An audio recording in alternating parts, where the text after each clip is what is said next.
ओम नमः सिद्धेभ्य ओम नमः सिद्धेभ्य ओम नमः सिद्धेभ्य। मंगल में मंगल्य करन बीत राग विज्ञान। नमो तार जाते भई अरहंतादि महान। कर मंगल करे ओमा ग्रंथ करन के काज। जाते मिले समाज सब पावे निज बदराज। इस भव तरु का मूल जानऊं ताको कर निर्मूल। अब करिए मोक्ष उपाय। संतप्त मानस जान देव जिनके गुणों के गान। वे वर्णमान महान जिन विचरे मोक्ष मार्ग प्रकाशक 8वां अधिकार करणान योग के व्याख्यान का विधान। इस पे चर्चा चल रही थी। सबसे नीचे का पैराग्राफ देखो। तथा करणान योग में जो कथन है वे कितने ही तो छद्मस्त के प्रत्यक्ष अनुमान आदि गोचर होते हैं तथा जो ना हो उन्हें आज्ञा प्रमाण द्वारा मानना। जिस प्रकार जीव पुद्गल के स्थूल बहुत काल स्थायी मनुष्य आदि पर्याय व घटादि पर्याय निरूपित की, उनके तो प्रत्यक्ष अनुमान आदि हो सकते हैं, परंतु प्रति समय सूक्ष्म परिणमन की अपेक्षा ज्ञानादि के वासनिक दुरुक्षादि के अंश निरूपित किए हैं, वे आज्ञा से ही प्रमाण है होते हैं। इसी प्रकार अन्यत्र जानना। तथा करणान योग में छद्मस्तों की प्रवृत्ति के अनुसार वर्णन नहीं किया है, केवल ज्ञान गम्य पदार्थों का निरूपण है। जिस प्रकार कितने ही जीव तो द्रव्यादिक का विचार करते हैं व वृत्तादिक पालते हैं, परंतु उनके अंतरंग सम्यक चाहत की शक्ति नहीं है, इसीलिए उनको मिथ्या दृष्टि आवृत्ति कहते हैं।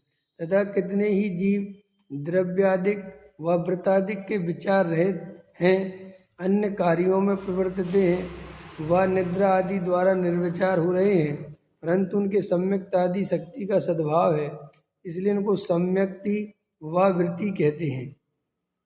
तथा किसी जीव के कसाय की प्रवृत्ति तो बहुत है और उसके अंतरंग कसाय शक्ति थोड़ी है, तो उससे मंद कसाई कहते हैं।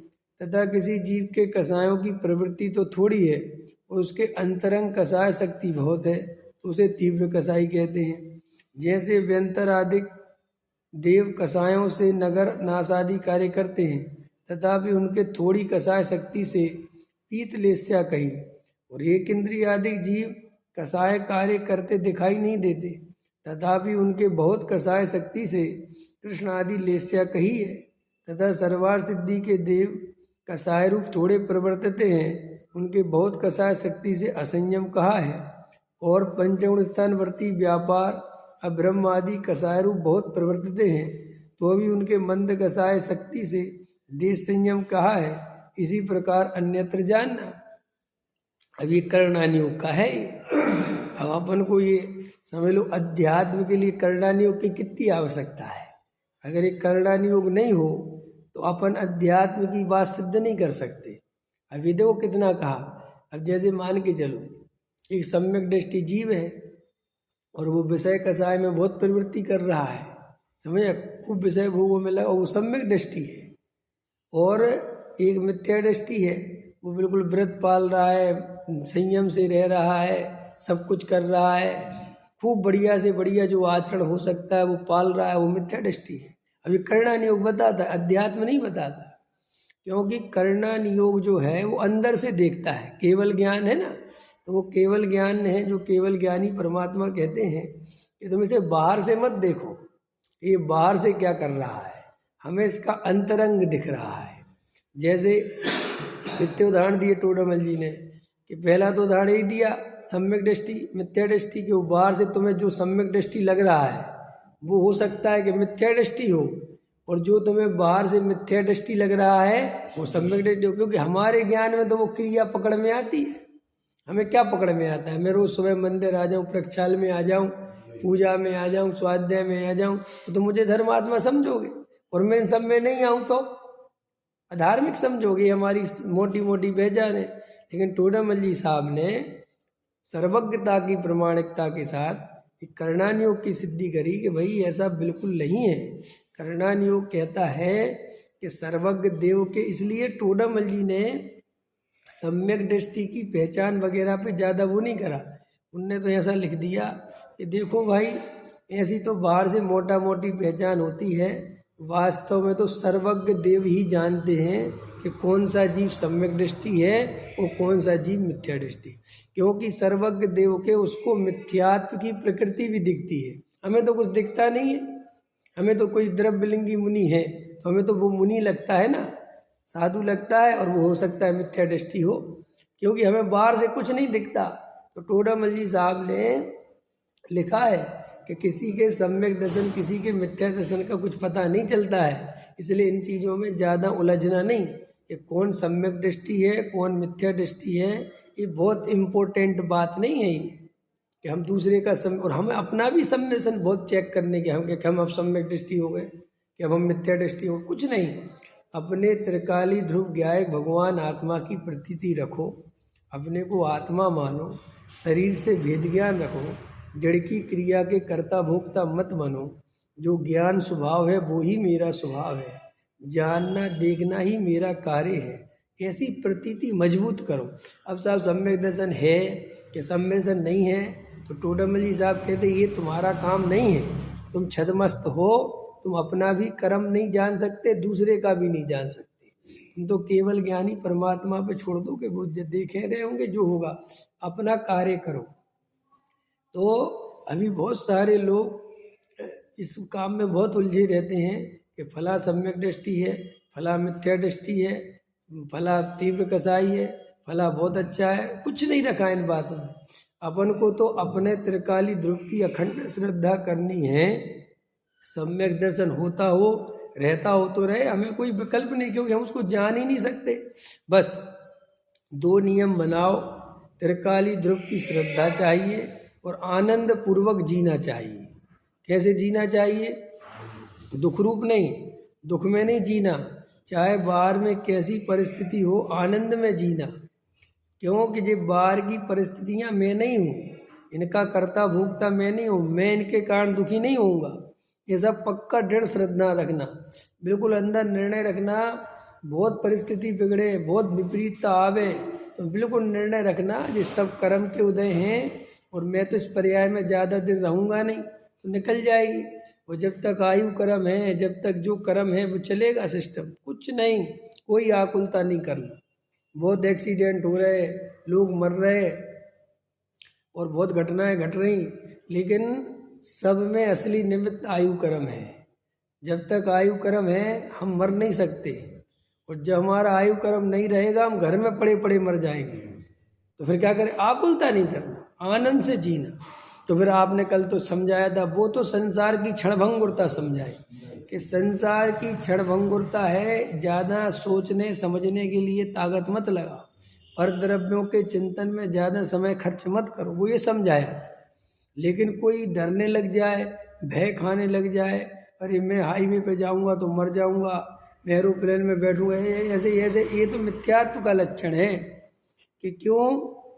कि अगर मरना होगा तो जैसे मरना होगा, जैसे निमित्त से मरना होगा, जहां मरना होगा वहां अपने आप पहुंच जाओगे, वो निमित्त अपने आप बन जाएगा। और अगर नहीं मरना होगा तो बिल्कुल बीच जंगल में फेंक देंगे तो मरोगे नहीं, गारंटी है। तो स्वरूप विश्वास होना चाहिए, यही तो श्रद्धा है, यही तो भगवान की सच्ची श्रद्धा। भगवान की पूजा करने से ज़्यादा ये श्रद्धा करना जरूरी है।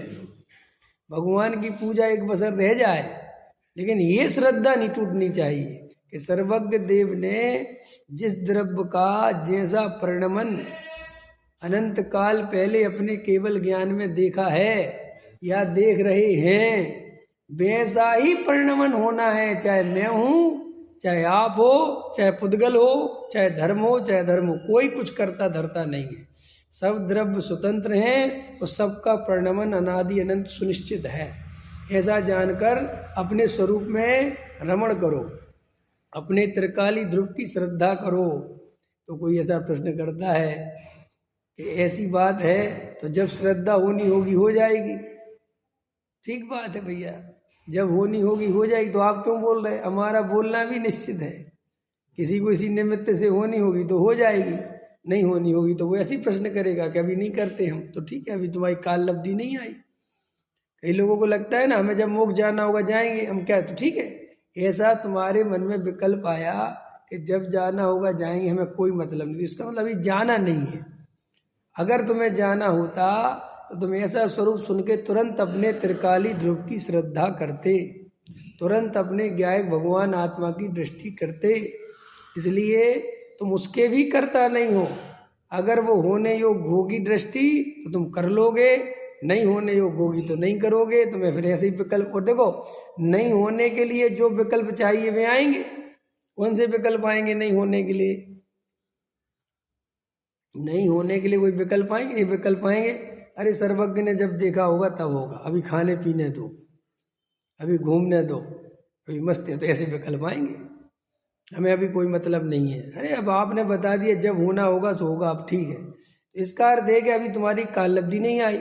अगर काल लब्धि आ गई होती, होनहार तुम्हारी मजबूत होती, तो तुम्हें तुरंत ऐसा भाव आता, अरे रे संसार में रहने लायक नहीं है, अब नहीं रुलना मुझे अब भव भव की कहानी नहीं चालू करनी, अब तो मुझे भव का भाव करना है, अब तो मुझे सम्यक दर्शन प्राप्त करना है, आत्मानुभूति करना है, मुझे कोई विकल्प नहीं। तो ऐसा भाव आता।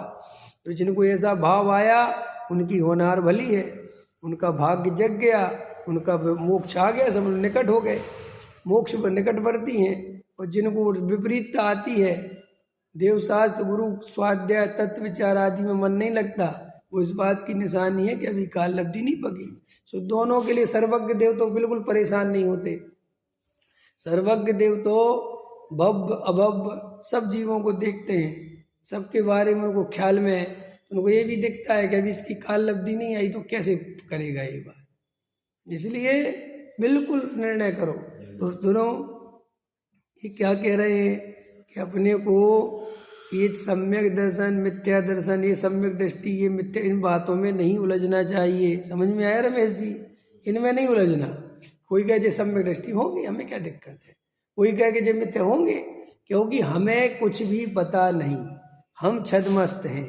हमें तुम्हारे अंदर के, जैसे कहते हैं ना सांप के पैर किसी को नहीं दिखते, ऐसे ही भैया अपने अंदर का अभिप्राय तो स्वयं को ही दिखता है। और टोडामल जी साहब ने तो ये तक लिख दिया है कि भैया स्वयं का अभिप्राय भी बहुत स्थूल ही दिखता है, बारीक भूल पड़ी रहे पता नहीं चले। क्या बारीक भूल? कई लोग स्वाध्याय सुनते हैं ना तो मेरे से कहते हैं आप बहुत बारीक बारीक भूल बताते हो। अरे हम तो छद्मस्त हैं, हम तो बहुत स्थूल भूल बताते हैं जो तुम्हें बारीक लगती है, क्योंकि तुम बेहोश ज़्यादा हो।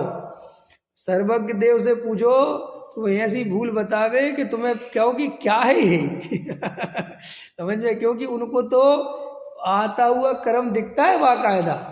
पता है आपको सर्वज्ञ देव को अभी मेरे ज्ञान वर्णादि जो 8 कर्म है ना और 148 प्रकृतियां हैं, तो सर्वज्ञ के ज्ञान में ये विवेक कुमार नाम का जो मनुष्य पर्याय में जीव है, इसके 148 प्रकृतियों में जे वेदनीय, जे असाता, जे साता, जे ज्ञान, बिल्कुल सब दिख रहा है। बिल्कुल परिगणाएं दिखती हैं उनको, कितनी आवरण कर रही हैं, कितनी ढक रही हैं, कितना इसका ज्ञान आ रहा है। और आगे का भी दिखता है कि आगे इतनी इसकी कर्म प्रकृतियां हैं और वे समय पे आएंगी और इसको ऐसा होगा। बोलो, अपन को नहीं दिख रहा है, नहीं समझ में? तो क्या समझ लो, तुम फिल्म देखने गए, पहला शो देखने है, दूसरा जो भी फिल्म देखने गए, अब तुम्हें तो नहीं पता आगे क्या हो रहा है, तो तुम बड़े उससे देखते हो अब क्या होगा, अब जी मरेगा कि जिएगा, और इसको उठा के ले जाएगा क्या होगा, अब क्या होगा, और ये कौन सी चाल खेलेगा, ये तुम्हारे लिए अज्ञानता है ना ये। लेकिन ऐसा सच बताओ, ऐसा भी मौजूद है ना जैसे एक एक सीन पता है, हैं? जिसने वो फिल्म बनाई है, जिसने वो शूटिंग करी है, उसे बिल्कुल एक एक पॉइंट पे पता है ना कि क्या क्या करने होने वाला है। देखो, और तुम कैसे चाव से देखते हो, और देखो तुम मजा देखते हो। हम कैसे हैं,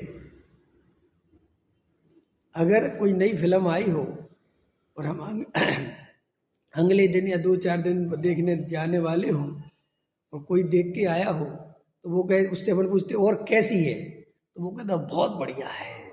तो वो थोड़ा ज़्यादा ही एक्साइटेड हो जाए तो वो कहता है कि बताऊँ स्टोरी, तो अपन क्या कहते, नहीं स्टोरी नहीं बताना। कि क्यों नहीं बताना, कि फिर मेरे को मज़ा ही नहीं आएगा। अज्ञानी का मज़ा देखते हो तुम, हैं? अगर वो उसको स्टोरी बता देगा तो उसे फिर फिल्म देखने में मज़ा नहीं आएगा, क्योंकि मज़ा जो है क्या कहते हैं उसको, एक्साइटेडमेंट, वो काय का है, वो उत्सुकता काय की है कि अब क्या होगा। अब वो पहले ही पता चल जाए कि अब क्या होगा, तो खत्म हो गया। बोलो ऐसा ही है कि नहीं होता है? तो बोलो आचार्य, इसलिए सर्वज्ञ देव को संसार में मजा ही नहीं आता, उनका एक्साइटेडमेंट खत्म हो गया। उन्हें सब द्रव्यों के परिणमन दिख रहे, किसके लिए क्या करे, किसके बारे में सोचे, उन्हें अनादि अनंत स्वरूप दिख रहा है। अब एक्साइटेडमेंट किसका करे, किससे राग, किससे द्वेष, किसकी जिज्ञासा, किसकी उत्सुकता, इसलिए अपने स्वरूप में स्थिर रहते हैं। बोलो नहीं समझ में आया क्या? सच बात बताओ, तुम्हें सारी दुनिया का परिणमन पता चल जाए, क्या करोगे? कि अब क्या बैठ जाओ शांत, अब कहाँ जाना, सब पता है। समझ में आया? हाँ, वीतरागता के बिना होगा तो हो ही जाओगे। वीतरागता है नहीं। तो देखो, अपन को एक एक कर्म नहीं दिख रहा, लेकिन सर्वज्ञ देव पे भरोसा तो हो, सर्वज्ञ देव पे निर्णय तो हो तुम्हें अंदर से कि भैया हमें दिख रहा है, भले ही नहीं दिख रहा, सर्वज्ञ देव को तो दिख रहा है। जैसे वो फिल्म देख रहे हैं अपन, तो फिल्म देख रहे हैं तो अपन को अपना तो निर्णय हो कि भले हमें नहीं पता कि आगे क्या होगा, लेकिन ऐसे जानने वाले, ऐसे जानकार बैठे हैं जिनको ये पता है कि अब क्या होगा। ऐसे ही तुम्हें सर्वज्ञ देव पे भरोसा हो कि मेरा जिस समय आयु कर्म पूरा होगा, ये पर्याय छोड़ के चला जाऊं। तो देखो, मरने संबंधी आकुलता यहीं निकल जाए, निकल जाए कि नहीं निकल जाए, लेकिन भरोसा पक्का हो तो निकले, दृढ़ता पूर्वक हो, श्रद्धा हो, और ऐसे मरा मरा सा हो कि अब ठीक है आयु कर्म जो होगा, लेकिन मैं तो पूरी कोशिश करूँ। तो तेरे या तो तुझे उस पर भरोसा नहीं है, कोशिश क्यों कर रहा है तू डरने मरने से डर रहा है, माने सर्वज्ञ देव पर भरोसा नहीं है, तू अपनी बुद्धि लगा के बच जाएगा क्या? सच्ची बताओ, बच जाओगे? अगर ऐसी मान्यता है तो सम्यक दर्शन 3 काल में नहीं होगा। अब जाओ अंदर जाओ, विचार करो। वो तो सारा खेल मान्यता का तो है कि तुम्हारी मान्यता प्रति तुम्हें अंदर एक एक कर्म का विचार करना पड़ेगा। अभी आयु कर्म का कराया ना, अब और चलो, जो सामग्री मिलनी होगी, जो पुण्य का उदय होगा, वो मिलेगी कि नहीं मिलेगी? कि तुम्हारी कोशिश करने से मिलेगी? बोलो। अच्छा, कोशिश करने से मिलेगी कि पुण्य के उदय से मिलेगी? बताओ ट्विंकल। पुण्य किया हो तभी तो मिलेगी। हाँ, तुम्हें क्या पता करा कि नहीं करा? तुम कोई पता थोड़ी है आगे का, कुछ नहीं। अरे किसी बातें करते हो, पुण्य बड़े खतरनाक है। वो बन गया ना मोहन यादव सीएम, वो बन गया वहां पे भजन लाल, इधर बन गया वो दूसरा, ख्याल में है ना? उनको बेचारों को तो पता ही नहीं था कि हम सीएम बन जाएंगे। उनने तो सपने में भी नहीं सोचे थे। वो तो मोहन यादव कह रहा, मैं तो सपने में नहीं सोच सकता था कि मैं सीएम, मैं कहाँ से सीएम बन जाऊंगा भाई। जो एक है, हाँ, वो भजन लाल तो पहली बार खड़ा हुआ। अब बोलो, अब तुम कहते हो क्या हमारा पुण्य? कहते अपन को कुछ नहीं पता, कुछ नहीं पता चलता। जब पुण्य का उदय आता है तो किस रास्ते आता है पता थोड़ी चलता। तो फिर इससे क्या, अरे इससे खुश रहो, क्या हमें क्या सोचना, हमारे करने धरने से कुछ नहीं हो। लोग कहते मेहनत करो, क्या मेहनत करो? मेहनत क्या करो? अगर मेहनत से वास्तव में संजोग मिलते हैं तो एक से एक मेहनत करने वालों को कुछ नहीं मिला। आडवाणी ने जिंदगी लगाई, बोलो। शिवराज सिंह चौहान ने सारे घोड़े दौड़ा दिए, जितनी ताकत शिवराज सिंह ने खर्च कर दी। और ज्योतिरादित्य सिंधिया कितना लगा रहा, रात दिन राजा है वो तो। ज्योतिरादित्य राजा है, कोई पैसे की कमी है क्या? है सब बेचारे सर्दी गर्मी भूल के गमछा डाल के राजा हो गए। गमछा किसानों वाला ऐसा गमछा डाल के वो ज्योतिरादित्य सिंधिया घूमता रहता है। काहे के लिए? या और सुनो, उसमें था किसमें? कांग्रेस में, उससे उसमें गया बीजेपी में। काहे के लिए? कि भैया हम सीएम बन जाएंगे। लेकिन तुम्हारे अगर उस उदय में नहीं होगा तो नहीं बनोगे, ये बात परम सत्य है। ये राजयोग, ये पंच इंद्री के विषय भोग, ये सब पुण्य के उदय से आते, तुम्हारे हाथ पैर चलाने से नहीं आते। ये निर्णय कर सकते हो क्या? ये श्रद्धा कर सकते हो क्या? बोलो। अगर नहीं कर सकते तो आत्मानुभव भी नहीं कर सकते। कि क्यों नहीं कर सकते? क्योंकि इस श्रद्धा के बिना निर्भर कैसे होगे? इस श्रद्धा के बिना निर्विकल्प कैसे होगे? ये कर्तृत्व का बोझ अपने ऊपर रखोगे तो कुछ मिलेगा? तो सब मेहनत तो करनी चाहिए। अरे भाई, जैसा उदय आएगा, सुनो ध्यान से। डॉक्टर साहब ने अभी बोला, तो सुनते होगे आप लोग, डॉक्टर साहब, गति के अनुसार मति होती है, मति के अनुसार गति होती है। ये पहले भजन में उसमें लिखा ना पूरी, उसमें कि आज समझ में आया है कि मति के अनुसार गति नहीं, गति के अनुसार मति। क्या? मति के अनुसार गति में कर्तृत्व होता है। मति के अनुसार गति में क्या आता है? कर्तृत्व। कि हम जैसे परिणाम करेंगे वैसी गति मिलेगी। इसमें लगता है कि हम परिणामों के कर्ता हैं, हम क्रिया के करता हैं, हम ध्यान रखेंगे तो बच जाएंगे। और डॉक्टर साहब कह रहे नहीं, गति के अनुसार मति। अगर तुम्हें नरक जाना है तो तुम्हें बिल्कुल बहुआरंभ परिग्रह के परिणाम हुए बिना नहीं रहेंगे। हाँ बिल्कुल दिख गया ना। कितना अच्छा लेते कि जब मारीची आदिनाथ का पोता लाखों करोड़ों अरबों खरबों नहीं, कितना 20 कोड़ा कोड़ी का है ना गैफ, 1 कोड़ा कोड़ी का गैफ, और 20 कोड़ा कोड़ी तो पूरा कल्पकाल होता है। वहाँ 1 कोड़ा कोड़ी का वो कहाँ जाना है उसको? महावीर। और यहाँ से बता दिया कि जब महावीर बनेगा ना भी कोई तीर्थंकर, ना कोई सम्यक दर्शन, ना कोई आयु, कुछ बंधा क्या? कुछ है क्या? उसका दूर दूर तक ठिकाना ही नहीं है। वो भी केवल ज्ञान में झलक रहा है। जो अभी आयु बनी नहीं, जो कुछ नहीं हुआ, तो फिर बोलो मति के अनुसार गति के, गति के अनुसार मति। अब जब महावीर बनेगा तो सम्यक दर्शन होगा कि नहीं होगा? तीर्थंकर प्रकृति बंधेगी कि नहीं बनेगी? तो सब बंधेगा, सब होगा। राजा सैनिक को नरक गति का बंध हो गया। तो देखो, बिल्कुल भी संयम लेने का भाव नहीं आया और आत्महत्या करने का परिणाम आया।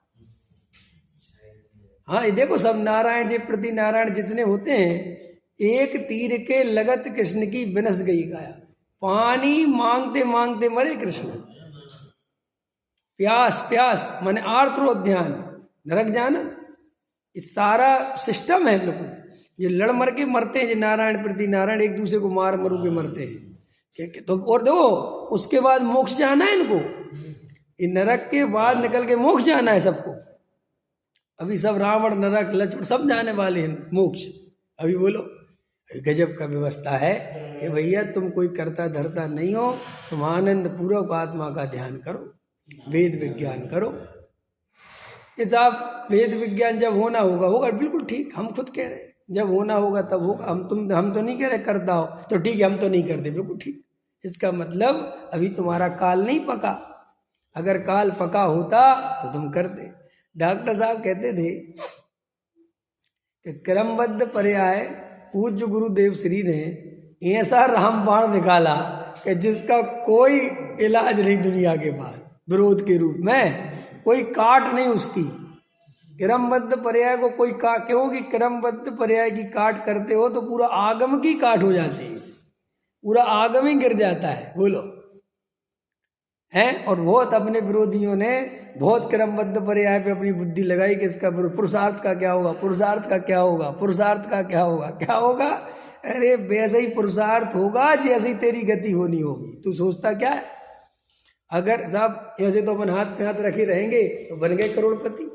कि सुन, अगर तेरे करोड़पति बनने का पुण्य आ गया होगा तो तुझे अपने आप वैसे विकल्प आएंगे, वैसी ती दुकान खोलेगा, वैसे ते जगह लेगा। निमित्तों में कुछ नहीं होता, उल्टा कर दें, उल्टा कर लो।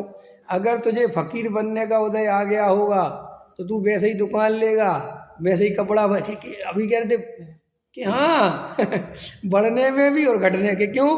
कि जब तेरा उदय आएगा तो तू उसी दुकान को खोल के बर्बाद होगा। ये कैसे? ये लोग कहेंगे तुम्हारी बुद्धि खराब थी, तुमने जो दुकान यहाँ ली, लेकिन तुम लोगे।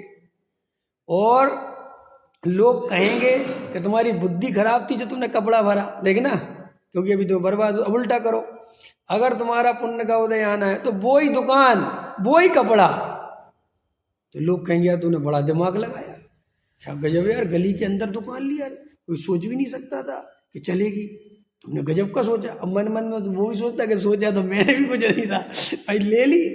अब समझ में ऐसे वो नहीं होता। देखे नहीं तुमने गली के अंदर, गली के अंदर गली, और इतना ग्राहक जा रहा है कि मेन रोड पे दुकान नहीं चल रही आदमी की। ये अपने यहीं पे नहीं है, हाँ वो जैन साड़ी वाला तो है गली के अंदर गली। अरे जी अपने सुभाष गली के बाहर वो इलेक्ट्रिकल वाला अंदर अंदर है वो कुंती मार्ग पे। और देखो उसकी दुकान ना तो दिखाई देती है कहीं से, क्योंकि है ही नहीं, वो ऐसी जगह बिल्कुल बीच में, सब आगे सारे मकान है। कहीं उस ऐसे जाते रास्ते, समझ, दो रास्ते, और ऐसी कर रखी उसने। और भाई साहब उसके यहाँ तुम जाओगे 50 आदमी खड़ा मिलेगा, तुम कहोगे यार ये दुकान चल कैसे रही। और बेचारे लोग मेन रोड पे दुकानें ले लेके शोरूम बना के खोल रहे हैं और बैठे हैं, कोई नहीं आ रहा। अब अगर तुम्हारी बुद्धि से चलती तो बोलो वहाँ गली तुम्हारे हिसाब से तो वहाँ नहीं चलनी चाहिए, लेकिन कुछ नहीं है, सब पुण्य पाप के खेल है, सब पुण्य पाप के खेल, कुछ नहीं, कुछ भी नहीं है। देखो इसी दिल्ली में जब मैं आया, अथवा कोई भी आता है, तो अपन ने देखा कि भाई यहाँ पे जन्मजात यहीं रह रहे। कहाँ रह रहे? जन्मजात, यहीं जन्म हुआ, 50 साल से रह रहे, और वो उस गली से बाहर नहीं निकली, उसी गली कूचे में रह गए। और दूसरा आदमी बाहर से आया, 15-20 साल पहले आया, जो सेठ जी बैठे अपने हैं, 25 साल पहले आया, और आज बिहारों में कोटियाँ हैं इनकी। अब कोई कहे कि जी क्या हो रहा है, जबकि वो कितने साल पुराना है, जिसका जन्म ही दिल्ली में हुआ, जिसने पढ़ाई दिल्ली में करी। ऐसे मिलते लोग के नहीं मिलते अपने गली मोहल्ले के, तुम यार यहीं रह रहे थे, यही इतने बिजनेस यहाँ चल रहे थे, तुम्हें कोई बिजनेस समझ में नहीं आया, तुम नौकरी करते रह गए कि हाँ यार मेरे समझ में ही नहीं आया कि जे बाहर से आके लोगों ने यहाँ पे फैक्ट्रियाँ डालनी, तुम यहीं रहते थे और तुमने अपनी किराए पे भी दी जगह। बोले हाँ यार हमने किराए पे भी दी ऐसे मिलते कि नहीं मिलते बोलो हैं। और वो तो आपको क्या लगता है कि जो मूर्ख है, कोई मूर्ख की बात नहीं है, जे कर्म पूरब किए, वो तो जैसे कर्मोदय है, लोग देखो करोड़पति बन जाते, अरबपति बन जाते, और लोग रोड पे भी आ जाते उसमें। तो अब ये सब कुछ नहीं, आकुलता का काम ही नहीं है। ऐसा हमारे तो पाप का उदय, अरे कितने दिन है, चलो इस पर्याय में किसी का बहुत पुण्य का उदय आ गया, समझना ध्यान से, और इस पर्याय में तुम्हारा पाप का उदय आ गया, तो तुम बहुत दुखी हो रहे, जैसा हमारा तो पाप का उदय, सामने वाले का तो पुण्य का उदय। तो आचार्य कहते मूर्ख चंद तू अनादि अनंत है। क्या है? अनंत काल रहने वाला, अनादि काल से है, और कब तक रहेगा। और अगर ये 10, 20, 30 वर्ष की जिंदगी में किसी का पुण्य का उदय है और तेरा पाप का उदय, तो क्या फर्क पड़ता है। अभी 20 साल बाद सब खत्म होने वाला, ये भी निकलेगा, तू भी निकलेगा, निकलेगा कि नहीं निकलेगा। और सुन, ये जितना जिसका पुण्य का उदय दिख रहा है, ये जितनी विलासता दिख रही है इनकी, ये नेताओं की, अभिनेताओं को देख के आपको हो सकता है ऐसी विलासता दिखती हो, क्या मजे इनकी, लेकिन तुम्हें वो मजे इसलिए दिखते कि तुम प्राप्त पर्याय में तन्मय होके सोचते हो। जड़ा थोड़ा लंबा, उस फिल्म को लंबी करो। अब वो जो तुम्हें विलासता में शराब में डूबा हुआ दिख रहा है, बढ़िया चमचमाती गाड़ी में घूम रहा है, तुम्हें लग रहा देखो यार लोगों को कितना पैसा है। आचार्य कहते तुम उतने ही क्यों देखते हो, अभी इसकी आगे की रील तो चलाओ। कि आगे की रील क्या है कि देखो वो पड़ा नरक में, देखो वो पड़ा निबोध में, देखो वो पड़ा त्रियंच में। 10-20 वर्ष का पुण्य जिसे देख के तुम जेलसी खाते हो, आचार्य कहते तुम्हारे हाथ में समय सार है, तुम्हारे हाथ में मोक्ष मार्ग प्रकाशक है, तुम्हारे पास सच्चे देव शास्त्र गुरु हैं, तुम्हें रोज जिनेंद्र देव के दर्शन करने मिलते हैं, उसके बाद भी तुम उन नेताओं से जेलसी खाते हो, उनको सुखी मानते हो, ऐसा सोचते हो कि यार अपन ऐसे होते, तो तुम्हारी बुद्धि में पत्थर पड़े हुए हैं। कि क्यों कि तुम्हें भविष्य दिखाई नहीं देता। अगर अभी कोई वास्तव में ऐसी स्क्रीन लगाई जाए, ओहो क्या बताऊं मैं तुम्हें, कैसे दिखाऊं मैं तुम्हें, ऐसी स्क्रीन लगाई जाए और यहाँ दिखाया जाए उसकी स्क्रीन में कि देखो ये विवेक कुमार है, ये समय सार स्वाध्याय आदि करता है, ये इसका भविष्य है, और ये मुकेश अंबानी का भविष्य है। ठीक है, या उदाहरण दे रहा हूँ मैं ताकि समझ में आए। कोई अरबपति करोड़पति है देखो, और उसका भविष्य दिखाया जाए, नरक में तला जा रहा है वो, समझ में आया बिल्कुल। और मैं शांति सर्वार सिद्धि में बैठा हूँ आनंद पूर्वक। वो लोग क्या बनना चाहोगे, कौन फायदे में दिखेगा तुम्हें, लेकिन तुम यह भविष्य देख नहीं पाते क्योंकि तुम्हारी बुद्धि बहुत कमजोर है। और दिखाऊं भविष्य, तुम्हें देखना आता सिर्फ पर्याय का भविष्य। देखो कैसे, एक लड़का पढ़ रहा होता है, देखना पंकज जी, तुम्हारे सपोज करो 2 लड़के हैं, एक लड़का खेल कूद रहा है, मस्ती कर रहा है और एंजॉय कर रहा है खूब बढ़िया, और एक लड़का बेचारा एक कमरे में बैठ के शांत होकर पढ़ रहा है। ठीक है, सही बात बताओ, प्रश्न है मेरा, तुम्हें दोनों में से सुखी कौन दिखाई देता है? पढ़ने वाला। तुम्हें खेलने कूदने वाला क्यों नहीं दिखता? क्योंकि मस्ती तो अभी तो एंजॉय तो वो कर रहा है और ये बेचारा पढ़ रहा है। तो तुम्हें हम फिर भी तुमसे पूछते हैं कि इन दोनों में से तुम्हें ज्यादा समझदार, ज्यादा सुख भोगेगा पढ़ने वाला कौन दिखाई देता है? पढ़ने वाला।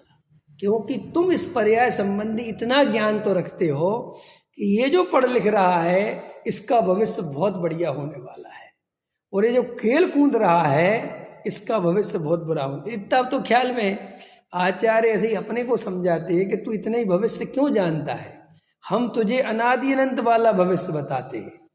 हम तुझे समझाते हैं कि ये जो देव शास्त्र गुरु की भक्ति, जो नित्य देव दर्शन, त्रिकाली ध्रुव भगवान आत्मा की चर्चा सुन रहा है और जैसे अपनी आत्मा की प्रतीति हो रही है, जो समय सार पढ़ रहा है, जो स्वाध्याय कर रहा है, भले ही तुझे गरीब दिखता है, तुझे वर्तमान में बड़ा परेशान सा दिखता है, इसके पास कोई बहुत इज्जत नहीं है, कोई पैसा नहीं है, कोई बहुत बड़ा मकान नहीं है, बहुत बड़ी शोहरत दौलत नहीं है, और एक जो दूसरे जो ये सप्त व्यसन में लगा है, अरबपति है, खरबपति है, चमचमाती गाड़ियों में घूम रहा। आचार्य कहते ध्यान से देख, ये हमें भविष्य का निगोदिया दिखता है, ये भविष्य का हमें नारकी दिखता है, और हमें मुझे तू भविष्य का सिद्ध दिखता है।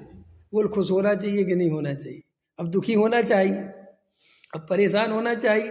अरे कितना अच्छा है, मैं सच बता रहा हूँ आपको, हृदय की बात बता रहा हूँ। जब मैं छोटा था, मेरे पिताजी 4 भाई, मेरे पिताजी सबसे छोटे, मैं एक गांव में रहता था। मेरा गांव बहुत छोटा, बहुत छोटा गांव मेरा, 8वीं क्लास तक स्कूल, समझ में आया? और एक ही टीचर पढ़ाने वाला पूरी स्कूल में। मैं ऐसी स्कूल में पढ़ा हूँ 8वीं तक, समझ में आया? कुछ व्यवस्था नहीं, बहुत समझ लो, मैं गरीबी समझ लो, समझ में आया? गरीबी भी, बहुत परिस्थिति खराब। और जो उनके 3 भाई हैं वे बहुत बढ़िया भैया, उनके अच्छे अच्छे शहर में रह रहे, बढ़िया पढ़ रहे, बढ़िया इंग्लिश मीडियम को अच्छा बढ़िया पढ़ रहा।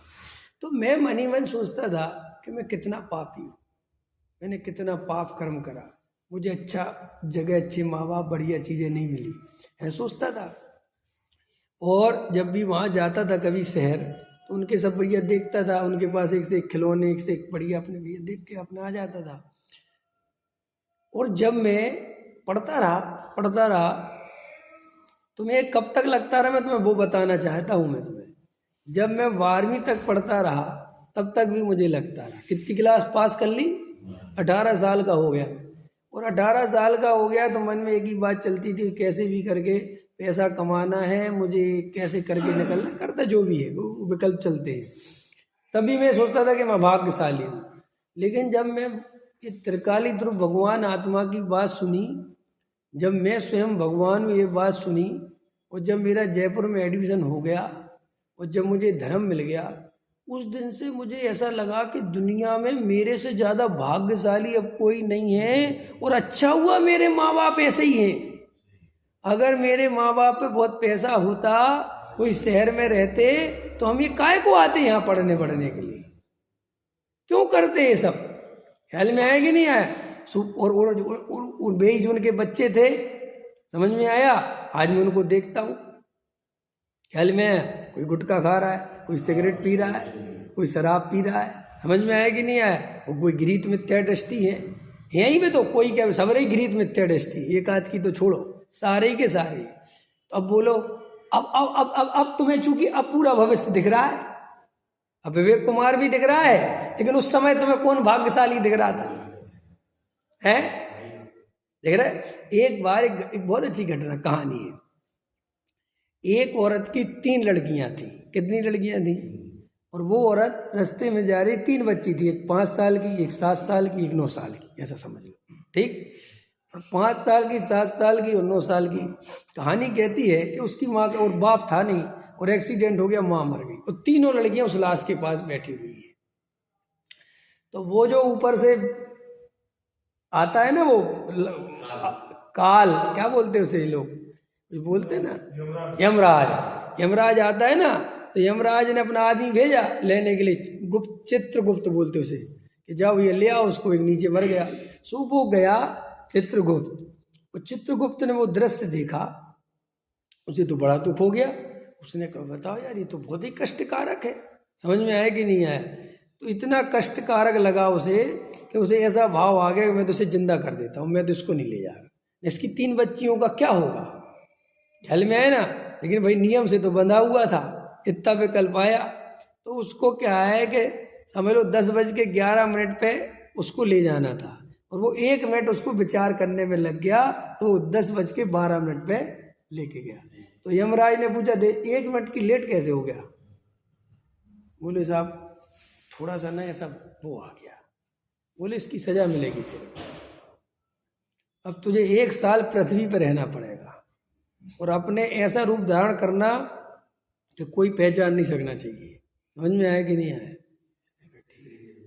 है तो गया बेचारा नीचे, तो उसने वही गरीब बन गया, दीनहीन बन गया।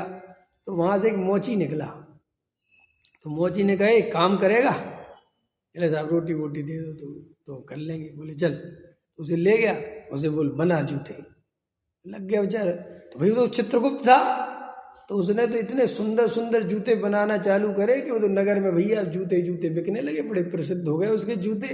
समझ में, जहाँ जाए जूते, तो राजा की तक खबर पहुंची कि वो मोची तो बहुत बढ़िया जूते बनाता है। तो राजा ने कहा एक बनवा मेरे लिए बढ़िया, उससे कहना बढ़िया बना। समझ, तो उसने कहा भैया राजा ने आदेश दिया है शाम तक जूते बना। तो उसे तो दिखता था कि ये राजा तो मरने वाला है, वो तो भविष्य देख रहा था कि ये तो गया। समझ में आया कि नहीं? तो उनने कहा, उसने वो जूते नहीं बनाए, उसने जो मरने के लिए चाहिए होता है जो भी सामान वो बना दिया।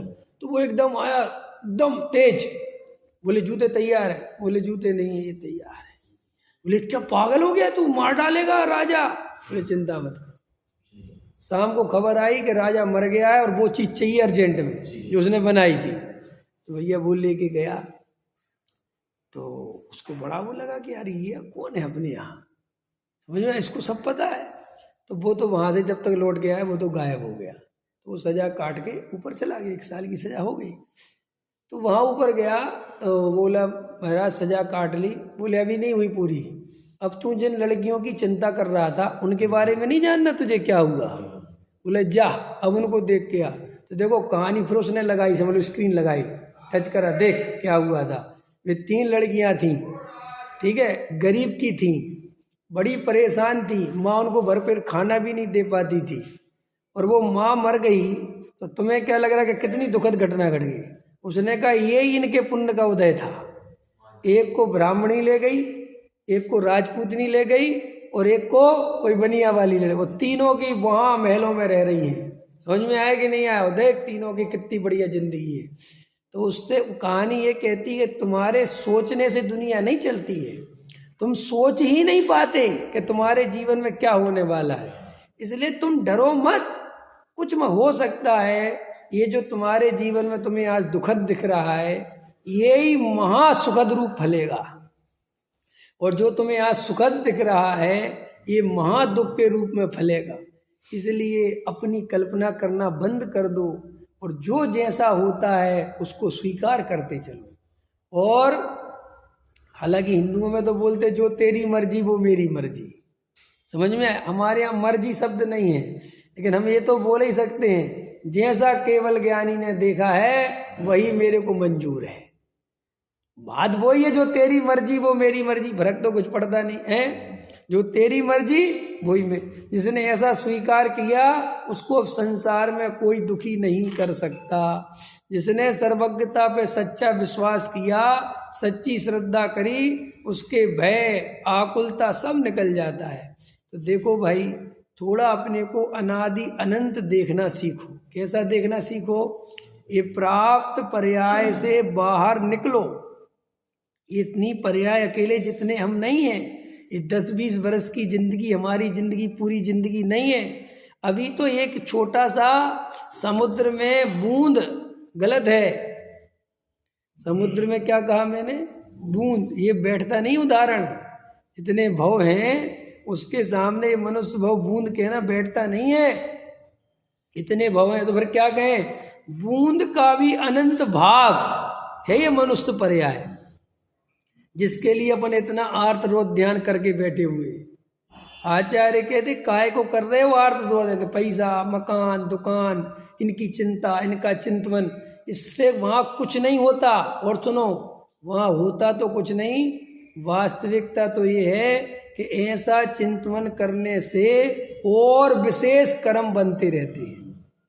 वहाँ होता कुछ नहीं, और प्रकृतियाँ पाप की बनती रहती हैं, और ज़्यादा आकुलता करोगे तो और कर्म बंधेगा। ऐसा समझ लो, उदाहरण दे दूँ ताकि समझ में जाए।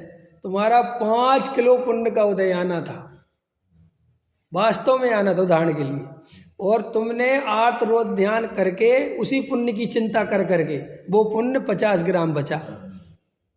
ये तुम्हारे आर्त रोध ध्यान का फल है।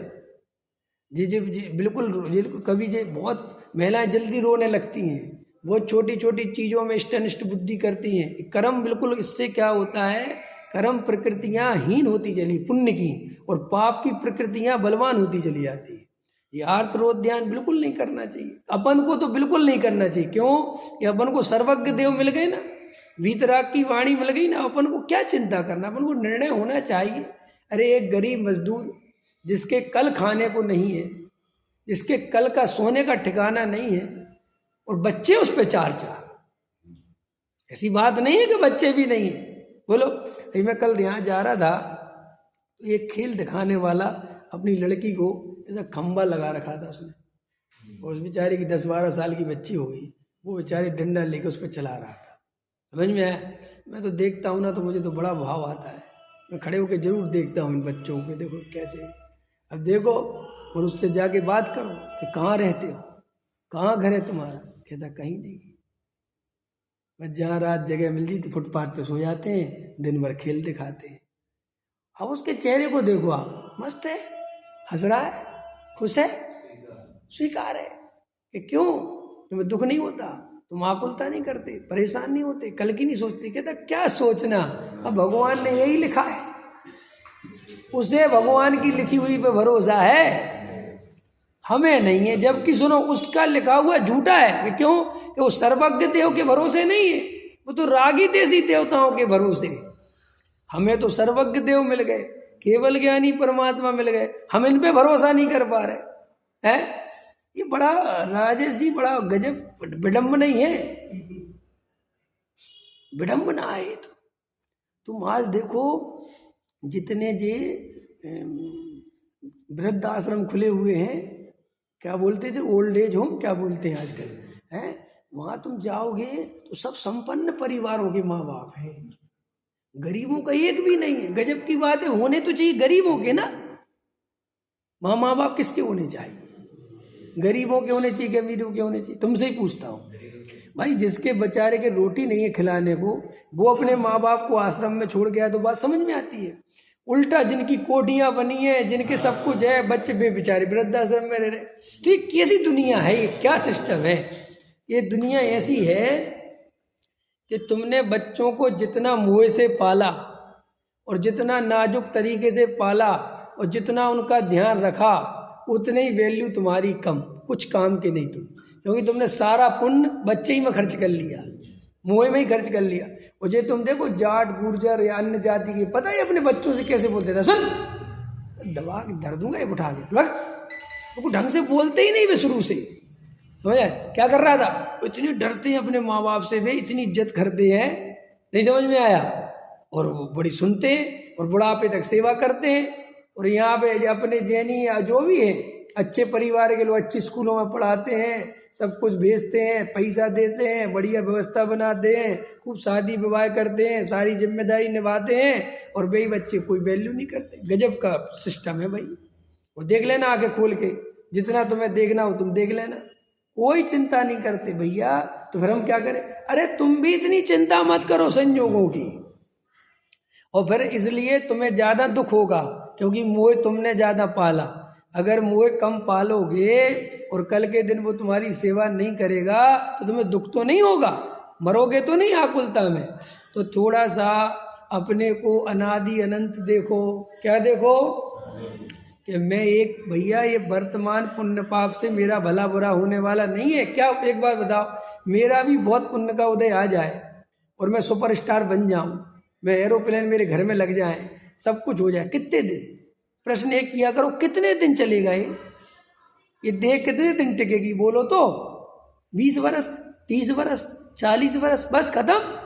अब विचार करो 40 वर्ष के बाद मुझे तो रहना है, मुझे रहना है कि मैं भी मर जाऊंगा? मुझे तो रहना है, और ये पुण्य का उदय तो चला जाएगा। भरत जी चक्रवर्ती जो होते हैं, कई एक चक्रवर्ती 7वें नरक में भी गए ना, शुभोम चक्रवर्ती है। तो शुभोम चक्रवर्ती जब चक्रवर्ती था तब कैसा लग रहा होगा, और जब 7वें नरक में पड़ा तब कैसा लग रहा होगा? तो यहाँ इतना पुण्य का उदय, इतना पुण्य का उदय, और 7वें नरक में क्या हालत है? तो आचार्य कहते भाई तुम ये पुण्य के गीत क्यों गाते हो? ये पुण्य तुम्हें क्या देगा? इस पुण्य से क्या मिला? ये पुण्य पुण्य पुण्य, अरे पुण्य का उदय भी ज़्यादा दिन सुखी रख नहीं सकता, और पाप का उदय ज़्यादा दिन दुखी नहीं रख सकता, क्योंकि ये तो बदलते रहते, यही संसार का स्वरूप है। कभी धूप है, कभी छाया है, इसमें क्या राग द्वेष करना? फिर क्या करें कि भेद ज्ञान करो, आत्मा का ध्यान करो, त्रिकाली ध्रुव की श्रद्धा करो, सर्वज्ञ देव पे भरोसा करो। जो जो देखी वीत राग ने, सो सो होसी वीरा रे, अनहोनी कुछ ही नहीं होत, काहे होत अधीरा रे। अधीर होने की जरूरत नहीं, आकुलित व्याकुलित होने की जरूरत नहीं है। जैसा जो होना है वो अनंत काल पहले निश्चित है। तुम शांत होकर आत्मा का ध्यान करो, निर्विकल्प आत्मानुभूति का पुरुषार्थ करो, कुछ संसार की चिंता मत करो, कुछ संसार का चिंतन मत करो। इस संसार में तुम्हारी चिंता से, तुम्हारे चिंतन से केवल तुम्हें आर्त रौद्र ध्यान होता है, जिससे कर्म बंधन होता है, और संसार के एक पुद्गल परमाणु में भी रंच मात्र कोई चेंज नहीं होता। ऐसी श्रद्धा के साथ इस आर्त रौद्र ध्यान को छोड़ो और धर्म ध्यान में लगो। सहजानंदी अविनाशी में